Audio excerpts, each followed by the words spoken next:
Verdade e Vida. Um programa da Igreja Presbiteriana do Brasil. Os gigantes existem e eles tentam nos intimidar de todas as maneiras, de todas as formas. Pode ser um problema, uma pessoa, uma circunstância, uma crise financeira, uma enfermidade. Hoje, em nosso programa Verdade e Vida, vamos tratar deste tema tão relevante. Eu estou seguro de que Deus tem uma mensagem para o seu coração. Não deixe de conferir a mensagem de Deus para a sua vida e para a sua família. Contamos com você junto de nós. Deus te abençoe. Até daqui a pouquinho. Verdade e Vida. A palavra de Cristo para uma vida melhor.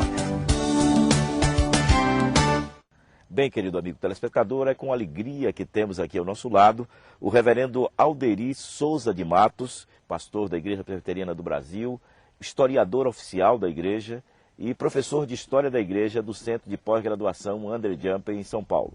Reverendo, seja bem-vindo aqui em nosso meio. Obrigado. Nós estamos prestes a completar 147 anos de Igreja Presbiteriana do Brasil e queríamos conversar hoje sobre missões, sobre história da Igreja. E qual o lugar da evangelização nos primórdios da Igreja Presbiteriana do Brasil? A evangelização tem um papel tremendamente importante no início da Igreja Presbiteriana do Brasil, porque, na verdade, essa igreja foi fruto do esforço evangelístico e missionário da sua igreja-mãe, a Igreja Presbiteriana dos Estados Unidos da América. Acontece que, em virtude dos grandes avivamentos que aconteceram na Europa e nos Estados Unidos, no século XVIII e no início do século XIX, e de outros acontecimentos, tudo isso gerou um intenso fervor missionário na nossa igreja-mãe. E uma das consequências desse fervor missionário foi o envio de obreiros para muitas regiões do mundo, inclusive para o Brasil. Então a Igreja Presbiteriana do Brasil é fruto desta visão, deste fervor e desse esforço missionário evangelístico da nossa igreja-mãe, a Igreja Presbiteriana dos Estados Unidos. Como a Igreja Presbiteriana do Brasil tem entendido historicamente o tema missão da Igreja? Historicamente, a nossa igreja tem entendido a questão da missão cristã no mundo no seu sentido tradicional, ou seja, a missão como, acima de tudo, a evangelização, isto é, o compartilhamento da mensagem cristã, das boas novas de salvação em Cristo, aquilo que nós entendemos com o Evangelho, dando às pessoas, às famílias e às comunidades de se encontrarem com Deus, de se reconciliarem com Ele, de terem uma nova vida nele. Então esse tem sido o nosso entendimento básico da missão da igreja. Por que isso é importante? Porque se a igreja não fizer isso, ninguém mais irá fazer. A igreja é a única agência, a única instituição que existe no mundo que pode realizar esta tarefa. É claro que o conceito de missão da igreja é mais abrangente do que isso. A missão da igreja, como alguém disse, é tudo aquilo que Deus designou que a sua igreja fizesse nesse mundo. E a igreja é chamada para fazer outras coisas além de evangelizar. Mas certamente a evangelização, o anúncio das boas novas em Cristo, é a missão principal e prioritária da igreja. Existe conflito entre evangelização e envolvimento social da igreja? Muitas pessoas acham que existe esse conflito, mas nós, à luz das Escrituras, à luz do Novo Testamento, entendemos que não existe esse conflito, porque são apenas dois aspectos da missão que o Senhor Jesus confiou à sua igreja. Cristo, ao mesmo tempo em que disse que os seus discípulos deviam anunciar as boas novas do Evangelho, disse também que eles deveriam atender a todas as necessidades humanas. E evidentemente o ser humano não tem apenas necessidades espirituais na área religiosa, mas também necessidades materiais, necessidades emocionais e assim por diante. De modo que nós entendemos que, corretamente entendida, a missão da igreja deve incluir tanto a evangelização no sentido clássico, tradicional, quanto a ação social, o envolvimento social, a preocupação de atender a todas as necessidades humanas, porque todas elas são objeto do interesse e da preocupação de Deus. Reverendo Alderi, no centenário da Igreja Presbiteriana do Brasil, ela era a igreja evangélica maior do Brasil. Era a maior igreja evangélica do Brasil. E hoje o que nós observamos é que a Igreja Presbiteriana do Brasil não tem crescido tanto como outras igrejas evangélicas. Qual a sua opinião sobre isso? E nós poderíamos acrescentar, e como nós gostaríamos que ela crescesse. Em comparação com algumas outras igrejas históricas, como é o caso, por exemplo, da Igreja Batista, a Igreja Presbiteriana não tem crescido tanto no Brasil. Nós entendemos que a igreja não deve crescer a qualquer custo, de qualquer maneira, usando quaisquer métodos, quaisquer meios. O crescimento da igreja deve estar associado com a integridade bíblica, com a integridade teológica.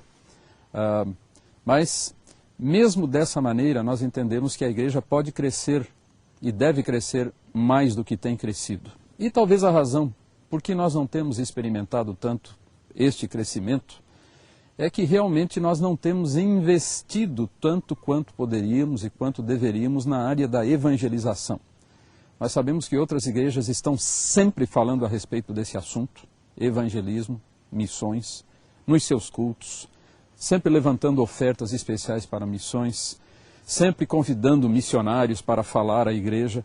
Ou seja, essas igrejas estão continuamente investindo, continuamente dando ênfase a esse aspecto na sua vida, no seu trabalho, nas suas atividades regulares. E talvez nós não estejamos dando ênfase semelhante. Então, eu creio que se nós fizermos isso, se nós dermos maior destaque para a importância das missões e da evangelização na nossa vida diária como igreja, nas nossas atividades corriqueiras, nos nossos cultos, certamente nós teremos um retorno deste investimento. Muito obrigado, Reverendo Alderi. Nós vamos ficar com a mensagem musical e logo após a mensagem da Palavra de Deus com o Reverendo Hernando.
Os gigantes existem.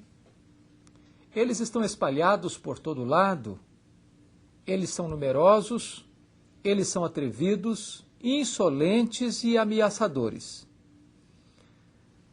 Alguns gigantes estão fora de nós, outros estão dentro de nós. Alguns gigantes são criados no laboratório do nosso próprio medo e eles se levantam como fantasmas para nos amedrontar. Alguns gigantes são circunstanciais, como, por exemplo, um casamento quebrado, um noivado rompido, uma crise financeira, uma enfermidade grave, problemas que se levantam na nossa vida e nos intimidam. Outros gigantes são gigantes que poderíamos dizer são pessoas, são relacionamentos, são situações que nós não administramos. A grande questão talvez é perguntar: qual é o gigante que ameaça você? Qual é o problema que conspira contra você? O que é que está intimidando você e suplantando você, trazendo pavor à sua alma, desespero ao seu coração? O texto bíblico de 1 Samuel 17 registra a guerra entre os soldados de Saul e os soldados filisteus. De um lado, o povo de Israel preparando-se para uma grande batalha. Do outro lado, o exército filisteu enfileirado para a guerra. Na hora daquele grande combate, do lado dos filisteus, levantou-se um gigante, o gigante Golias. Um homem com 3 metros de altura, cuja armadura pesava 80 quilos. A ponta da sua lança pesava 12 quilos. Ele trajava uma armadura de bronze escamada, pela qual não penetrava espada. Um capacete de bronze que protegia sua fronte, um dardo de bronze no seu ombro e à sua frente um escudeiro. Esse gigante, de maneira insolente, levantou-se e disse: não é preciso guerrear. Dê-me um homem para lutar comigo. Se eu o vencer, vocês nos servirão. Se ele me vencer, nós o serviremos. E desta maneira, diz a Bíblia, que o gigante Golias afrontou os exércitos de Israel 40 dias, 2 vezes por dia, e os soldados de Saul batiam em retirada. Esse texto revela para nós que também hoje nós enfrentamos gigantes, que hoje também nós enfrentamos situações que nós não administramos, problemas maiores do que nossas forças, problemas que se avolumam, que se agigantam e que conspiram contra nós. O que fazer nestas horas? Como você pode vencer os gigantes da sua vida? Alguém já disse, eu preciso concordar, que os vencedores de gigantes não nascem, eles são feitos. O grande cientista Thomas Alva Edison disse que as nossas vitórias são feitas de 10% de inspiração e 90% de transpiração. Algumas pessoas vencem gigantes porque elas jamais recuam ou fogem amedrontadas diante das adversidades. John Milton ficou cego, completamente cego, depois de 40 anos de idade. Mas depois de completamente cego, ele ainda escreveu o grande clássico O Paraíso Perdido. Ele não permitiu que a cegueira o destruísse. Ludwig van Beethoven, depois de uma progressiva surdez, parecia estar encerrando a sua carreira musical porque ficou completamente surdo. Mas, aos 50 anos de idade, Ludwig van Beethoven escreveu suas músicas mais excelentes, 5 sinfonias conhecidas no mundo inteiro. Você também pode ser um vencedor de gigantes. Você não precisa ficar derrotado pelas circunstâncias, por situações que vêm e sobrevêm à sua vida. Como é que você pode ser um vencedor de gigantes? Em primeiro lugar, um vencedor de gigantes, ele não escuta a voz dos pessimistas. Quando Davi chegou ao acampamento onde estava o exército de Israel, chegou exatamente naquela hora em que os soldados de Saul estavam batendo em retirada, com as armas ensarelhadas, com medo, fugindo do adversário. Certamente ele escutou aqui, ali, acolá um buchicho, um cochicho, a boca miúda entre os soldados de Saul. Esse gigante é invencível. Ninguém consegue detê-lo, ninguém consegue derrotá-lo. Todos fugiam, porque pensavam que aquela era uma causa absolutamente perdida. Muitas vezes, também nós fugimos, porque olhamos para os problemas, para o casamento, para o relacionamento conjugal, para o relacionamento com os filhos, pelo problema relacional com alguma pessoa, problema no trabalho, no emprego, na igreja, e achamos assim, não tem jeito, não tem saída, não tem solução. E muitas pessoas aceitam passivamente a decretação da derrota na vida. Davi não escutou a voz dos pessimistas e se dispôs a enfrentar o gigante e a vencer o gigante. Os vencedores de gigantes não escutam os arautos do caos, os profetas do pessimismo, os embaixadores da derrota. Segundo lugar, um vencedor de gigantes é alguém que não fica supervalorizando as suas dificuldades do passado. Tem muita gente que não vive hoje porque está ainda prisioneiro do passado, dos traumas, dos problemas, das quedas, das feridas, das situações adversas ou das injustiças sofridas. Eu quero dizer para você que você pode superar essas angústias, essas crises e pode triunfar. Lembra você que Davi nem foi convocado por Saul, nem pelo seu general Abner para a guerra. Talvez eles pensassem que Davi não era competente para lutar aquela guerra. Talvez eles subestimaram o potencial de Davi. Quem sabe você também não tem sido valorizado pelas pessoas. Quem sabe você está sempre relembrando seus problemas, suas fraquezas. Você não teve as oportunidades que os seus colegas tiveram. Não estudou numa boa escola. Não pôde fazer uma faculdade.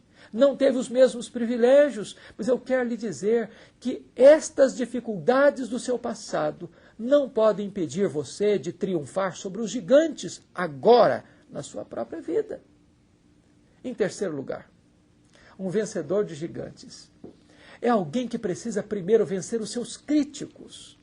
Não existe um vencedor sequer que não tenha que enfrentar os seus próprios críticos. E Davi teve que enfrentar um grande crítico. Sabe quem era? O seu irmão Eliabe. O texto de 1 Samuel 17, versos 28 a 30, relatam de maneira contundente a maneira como Eliabe recebeu Davi no acampamento. Chamou Davi de presunçoso. Disse que Davi tinha ido lá apenas para espiar a guerra. E humilhou Davi, dizendo assim: com quem você deixou aquelas poucas ovelhas no deserto? Diz a Bíblia que Eliabe chegou até mesmo a se irritar com seu irmão Davi. Deixa eu dizer uma coisa para você. A crítica dói. A crítica machuca. A crítica fere o coração da gente. Porque há muitas críticas injustas, implacáveis. Críticas que visam nos humilhar. E sabe quando a crítica dói? A crítica dói quando ela é constante. Davi perguntou para Eliabe: o que eu fiz agora? Eu só fiz uma pergunta. Isso revela que Eliabe era um crítico contumaz.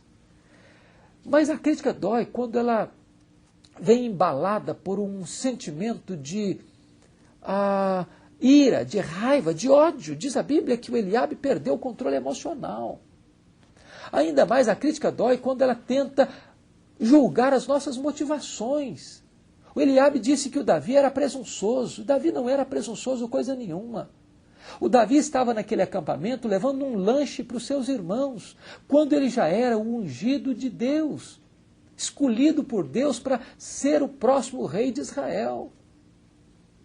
Mas um crítico nos machuca quando ele tenta nos humilhar diante das pessoas. Eliabe diz, com que você deixou aquelas poucas ovelhas no deserto? Tratou Davi com um desprezo. E sabe, o desprezo machuca a gente. Isso me faz lembrar daquela fábula da cobra e do vagalume. A cobra começou a perseguir o vagalume, e o vagalume tentou fugir da cobra. Lá pelas tantas, o vagalume, cansado de fugir, parou e disse, posso lhe fazer 3 perguntas? A cobra respondeu, eu não costumo fazer concessão não, mas vamos lá. E o vagalume perguntou, eu fiz algum mal para você? A cobra disse, não, você não fez nenhum mal para mim. Eu faço parte da sua cadeia de alimentação? A cobra respondeu, não, você não faz parte da minha cadeia de alimentação. Então o vagalume perguntou, por que você quer me destruir então? E a cobra respondeu, porque eu não tolero ver você brilhar. Os críticos não suportam a sua vitória. Os críticos sobrevivem do seu fracasso. Mas você não precisa se render, se capitular ao fracasso e se curvar diante dos gigantes. Você pode ser um vencedor de gigantes. Para isso, você precisa vencer os seus críticos. Mas um vencedor de gigantes é alguém que se especializa naquilo que faz. Quando Saul tentou botar a sua armadura em Davi, Davi não conseguiu andar com aquela armadura, muito menos lutar. Mas Davi era um especialista, e ele pegou 5 pedras, e com a sua funda, ele desafiou o gigante. Ele era um especialista em usar a sua funda. Eu quero dizer para você que você precisa se especializar naquilo que você faz, como estudante, como profissional, mas sobretudo como um servo de Deus, como alguém que precisa andar de uma maneira íntegra, coerente com Deus, conhecendo a palavra, vivendo em santidade, vivendo uma vida coerente, íntegra, reta, piedosa. Você precisa dar razão da sua fé. Você não pode se render aos argumentos dos sofismáticos que tentam embrulhar você em circunstâncias e situações difíceis. Você precisa conhecer a verdade para não entrar na onda das novidades que surgem por aí. Você precisa conhecer e saber em quem você crê, em quem você põe a sua confiança. Você precisa desenvolver uma forma tal de vida, de conduta, de atitude, que você possa convencer aqueles que estão ao seu redor de que você verdadeiramente tem um compromisso com o Deus eterno. Mas note você, um vencedor de gigantes é alguém que reconhece que a vitória vem de Deus. Davi disse para o gigante, você vem contra mim com espada, com pau, eu vou contra você em nome do Senhor dos Exércitos. A vitória vem de Deus. A força não está dentro de você. Não vem de dentro, vem do alto. Não é uma questão de fazer cócegas no seu interior para despertar dentro de você um gigante. Você precisa entender que a vitória vem de Deus. Não é autoajuda, é ajuda do alto. Não é força que vem de dentro, é força que vem de cima, que vem de Deus, que vem do céu. É Deus quem dá a vitória. É Deus que nos faz triunfar. É Deus que nos dá a bênção de prosseguir na hora difícil, diante do deserto da vida e enfrentar os gigantes e triunfar sobre eles. Põe a sua confiança em Deus. Põe os seus olhos no Deus eterno. Não desespere-se. Não capitule. Não corra. Não ensarilhe as armas. Olha para Deus, porque Ele pode conduzir você em triunfo. E finalmente o texto diz que Davi, depois que ele venceu Golias, mandando-lhe uma pedra na testa, derrubando o gigante, cortando-lhe a cabeça com a sua própria espada, diz a Bíblia que agora os demais soldados de Israel se encorajaram e saíram também para a batalha. Você é chamado por Deus não apenas para ser um vencedor, mas para ser um encorajador. Deus quer que você se levante como alguém que vai ajudar outros a vencerem. Você pode estimular aquele que está caído, que está prostrado, que não tem mais nenhuma esperança, para você ser uma bênção na vida dele e encorajá-lo a se erguer e a se levantar e a vencer. Hoje é um dia que você está diante de muitos gigantes. Há gigantes ameaçadores. Mas aquele que está em nós é maior do que aquele que está no mundo. Se você está com Deus, você é um vencedor invicto em todas as batalhas. Porque se Deus é por nós, quem será contra nós?